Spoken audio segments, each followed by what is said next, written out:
यार अहमद, मेरा मोबाइल गुम हो गया, तबाही होगी, जिंदगी की सारी मेहनत जाया होगी। यार मुजम्मिल, तेरा मोबाइल गुम हो गया या बैंक अकाउंट खाली हो गया, इतना परेशान क्यों रहा तू? यार मेरे मोबाइल में मेरी जिंदगी थी, फेसबुक थी, टिकटॉक थी, व्हाट्सएप थी, इंस्टा थी, तू समझा? और कुछ यादें थी। अच्छा मुजम्मिल, मसला मोबाइल का नहीं किसी और चीज का है। नहीं, तू समझा नहीं। यार मजाक का वक्त नहीं है, मेरा फोन साइलेंट पे था। अच्छा मुजम्मिल, थोड़ा सब्र कर, वो भी चला गया होगा तेरी उसके पास। क्या होता है? मेरे मोबाइल के अंदर नोट्स थे, पासवर्ड थे और बहुत सारे कंटेंट थे। अबे यार मुजम्मिल, तुझे तो कभी किसी कॉल भी नहीं आई। यार अब्बा मार डालेगा, नया मोबाइल पिछली ईद पे लेके दिया था। अच्छा चल Muzammil, find my phone check करते हैं। यार मैंने तो बंद कर रखा ताकि बैटरी बची रहे।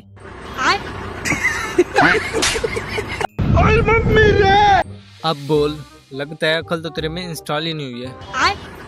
हाँ याद आ गया, मोबाइल अपना घर भूल गया था मैं।